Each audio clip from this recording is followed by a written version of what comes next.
siapkan tasnya. Oke, assalamualaikum warahmatullahi wabarakatuh. Selamat siang semua. Kabar hari ini ya waktunya semua oke? Oke. Hari ini tadi apa yang aja di bawah? Terus pada apa yang dipakai baju olahraga di masih pakai baju olahraga? Oke guys, sebelum mulai pembelajaran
dan hierarki peraturan perundang-undangan. Yang udah catat?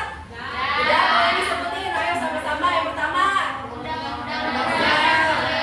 Terus yang kedua.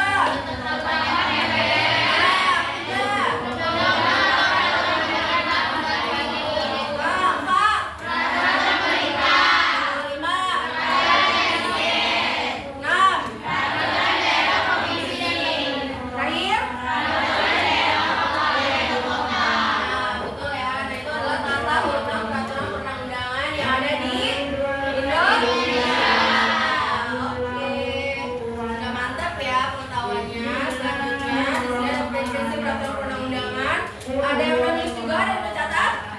Ada, boleh yang pertama sebutin aja satu orang dengan oke, boleh clear. Boleh berdiri, satu aja ya, satu ya.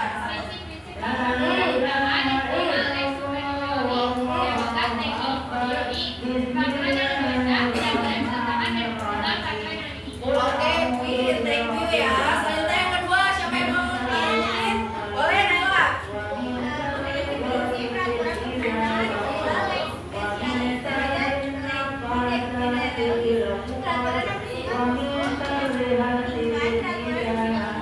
Oke, thank you Naila. Boleh, Dini?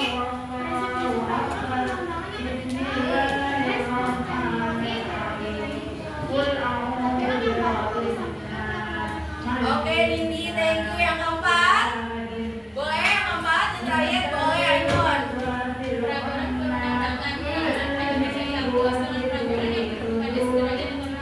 Oke, thank you semua. Nah, itu adalah prinsip-prinsip, 4 prinsip peraturan perundang-undangan yang berlaku ya, teman-teman. Terus selanjutnya di sini ada jenis peraturan perundang-undangan. Di sini dibagi menjadi 7 ya, teman-teman. Tapi kita tidak bahas itu, kita tidak bahas lebih dalam. Kita belajar selanjutnya adalah harmonisasi dan sinkronisasi peraturan perundang-undangan. Harmonisasi peraturan perundang-undangan itu berfungsi untuk supaya mencegah atau mengatasi terjadinya disharmonisasi hukum, teman-teman. Tujuannya adalah untuk menjamin adanya proses pembentukan rancangan undang-undang yang taat asas demi terwujudnya kepastian hukum. Oke, selanjutnya di sini ada hubungan Pancasila dan peraturan perundang-undangan. Kemarin pas masih bab Pancasila, Ibu sudah berkali-kali ngomong kalau Pancasila adalah ibaratnya tiang ya, teman-teman. Pancasila adalah dasar negara. Pancasila adalah sumber hukum dari dasar nasional. Pancasila adalah sumber hukum dari segala sumber hukum. Maka segala peraturan atau produk hukum itu harus berdasarkan Pancasila. Terus di sini juga Ibu menjelaskan mengenai hubungan Pancasila dengan Undang-Undang Dasar 1945. Pancasila yang terkandung dalam UUD 1945 itu adalah sebagai ideologi atau pemersatu bangsa dari Sabang sampai Merauke. Terus di sini ada yang namanya hubungan antar Pancasila, itu adalah yang bersifat formil dan material. Formil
nggak yang aula itu atau masih ada di kode C3 gitu kan. Berarti ini tadi teman-teman tidak mengenai apa yang sudah dipelajari di sekolah mengenai undang-undang dasar.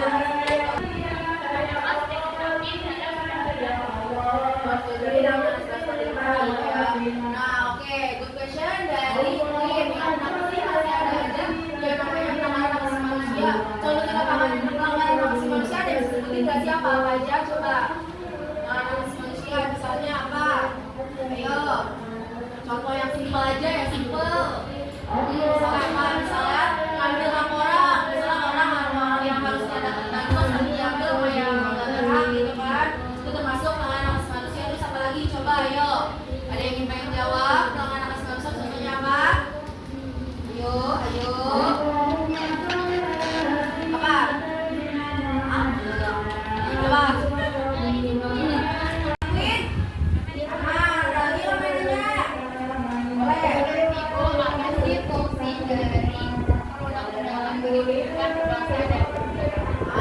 Tadi dari jelasin kan fungsi peraturan perundang-undangan apa aja sih supaya kita masyarakat dan juga teman-teman semua bisa melakukan atau menjalankan kehidupan sesuai dengan apa yang baik dan menjauhi apa yang buruk. Kayak misalnya peraturan perundang-undangan itu kan dibuat untuk supaya teman-teman semua itu tidak melakukan hal yang salah gitu kan.